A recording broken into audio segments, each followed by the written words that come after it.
Running a Fever, episode 429, Hot Flashes Cold Truth, part 4, Running Through the Change, Fitness, Fatigue, and Recovery.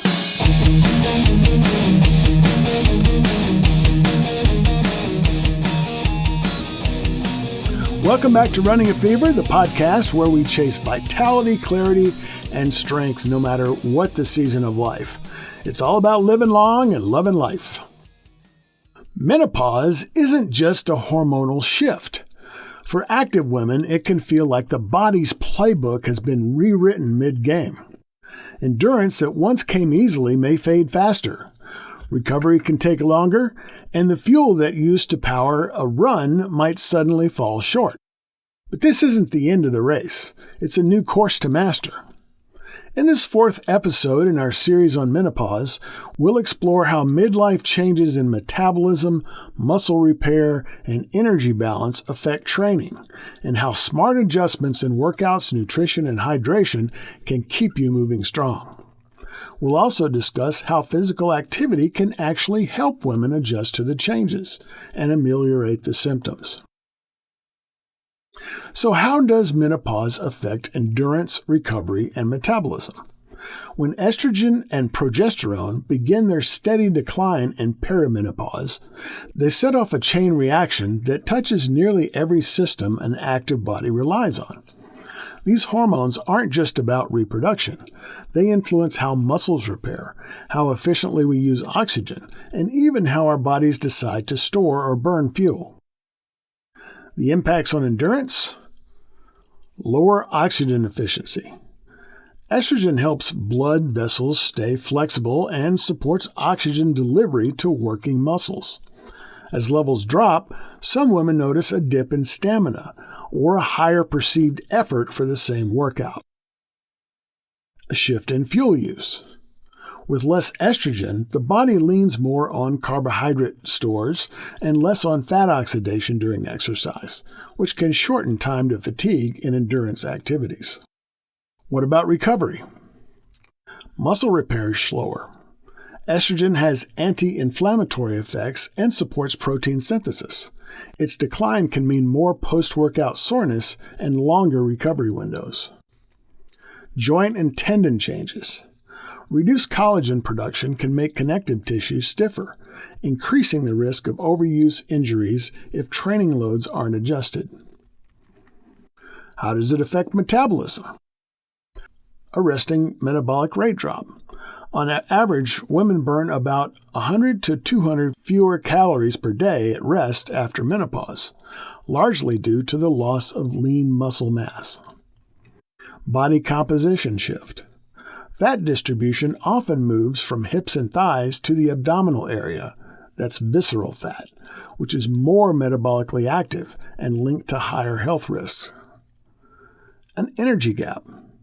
Combined with a natural decline in spontaneous activity, this can create a approximately 230 kilocalories per day gap if eating habits stay the same. Now, these changes aren't a sign to slow down. They're a signal to train smarter. By adjusting intensity, recovery time, and nutrition, midlife athletes can maintain and even improve performance. And that's where the good news comes in. Because with the right adjustments, you can keep your performance strong and even discover new strengths you didn't know you had. Here's some tips for adapting your training routines. Tip number 1. Prioritize strength training. 2 to 3 sessions a week of compound movements, squats, deadlifts, push-ups, help preserve muscle and bone density. Start with body weight or bands, then progress to weights. Tip number 2, adjust intensity and volume. Mix moderate intensity cardio with shorter HIIT sessions, that's high intensity interval training. Pay attention to recovery cues. If soreness lingers beyond 48 hours, scale back or swap in active recovery. Tip number 3, build in recovery days. At least one full rest day per week, plus lighter deload weeks every couple of months, can help you bounce back stronger. Here's a secret tip. Bodybuilders of all ages do this, and you can get some additional info from a search on bodybuilding deload. Tip number 4, support joints and tendons.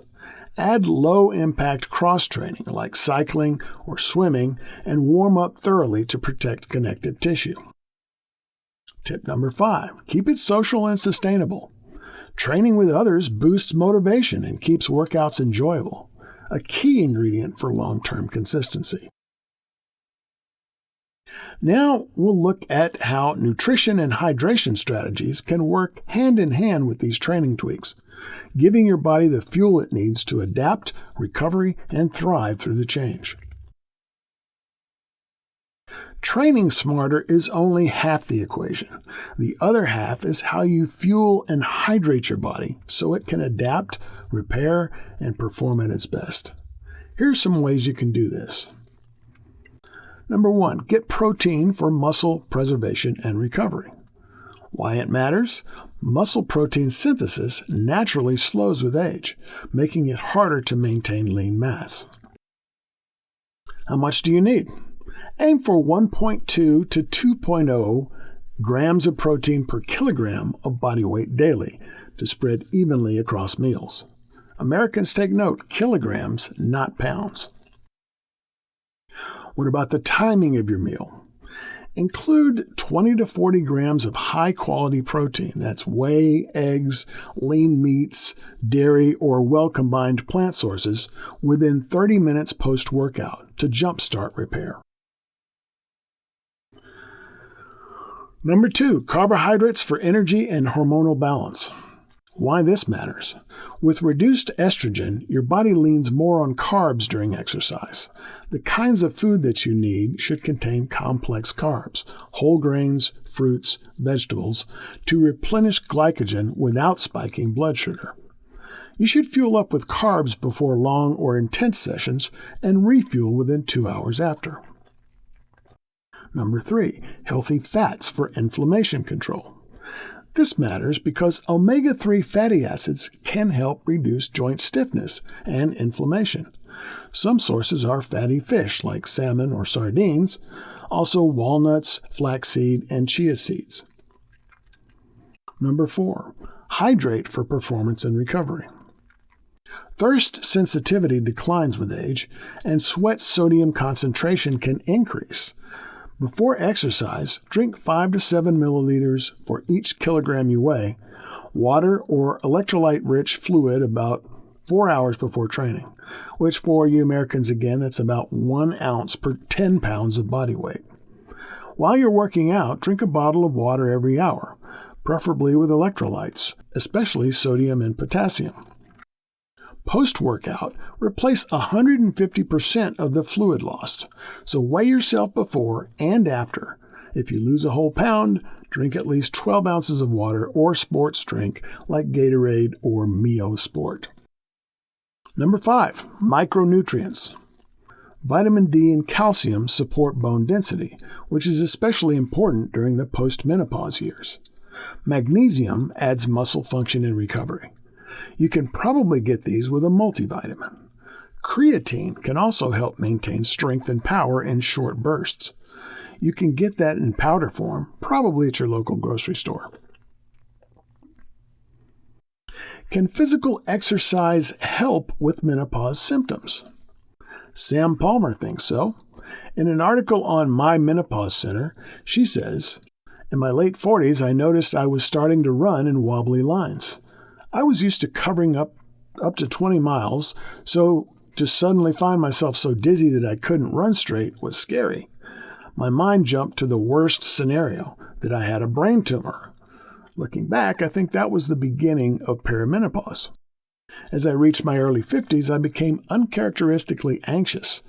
This reached a peak when I was about 53. Sam goes on to say that HRT was a big help. This seems to be a common thread among the stories I've found. She goes on, I began looking at exercises that build muscles and would give me the same feel-good buzz. And importantly for me, because I love to eat, which would allow me to eat cake. I also started to think about longevity. I didn't want someone wheeling me to the toilet as I got older, so I wanted a workout that would help me stay fit and active well into my 80s. Strength training really has been a game changer. It makes me feel confident, motivated, smug that I can do something for 30 minutes and it's done. And surprisingly to me, I feel more empowered than ever. And now I'm a grandmother. It's wonderful to be able to lift my grandchild with ease. Sam is also a fitness coach and was a marathon runner until these events occurred. Another article you might want to read is by Normie Koto on Run and Be Brave. It's called Running and Menopause, the 9 Ways I Made It Through the Roughest Running Year to Date. Normie is a teacher and runner who found it difficult to get back into running after moving to a new town. She was afraid menopause was going to force her to stop. She says, "Here I was 53 years old. I'd raced every distance from the 800 to the marathon. I still had planned to run at least one ultramarathon, but I could barely get 4 miles in consistently. Physically, my legs felt heavy during runs. My knees ached every time I got up from a seat. My joints hurt, and I was always tired. I felt and hobbled about like a 90-year-old woman. I wasn't thriving. I wasn't pushing myself through the motions. The biggest problem was sleep. It was disrupted by hot flashes, racing thoughts, or, more frustratingly, nothing at all." Normie got her running mojo, as she called it, back after committing to a running partner, a challenging race, and increased strength training. She stopped worrying about speed. Her goal was to finish an ultramarathon. She cut back on alcohol, increased her iron and protein intake, and started HRT, which helped her sleep better. She recalibrated her mindset, keeping to mind that age is just a number, and adjusting her expectations based on her current reality.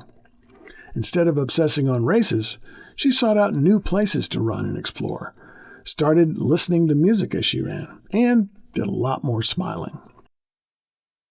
Menopause may change the rules of the game, but it doesn't take you out of it.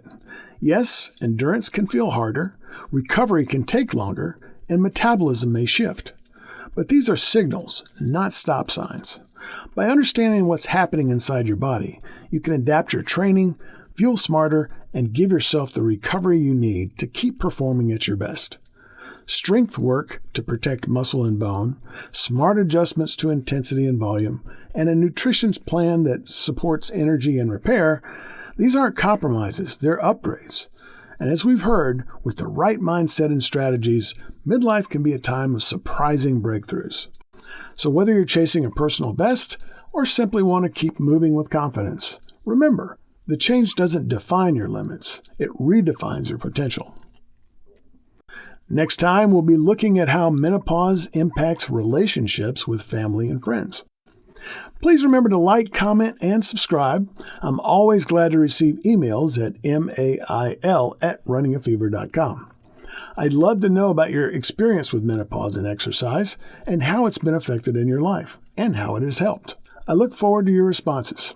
Until then, if you got the fever, keep it burning. And if you don't, catch the fever. And I will see you next time on Running a Fever.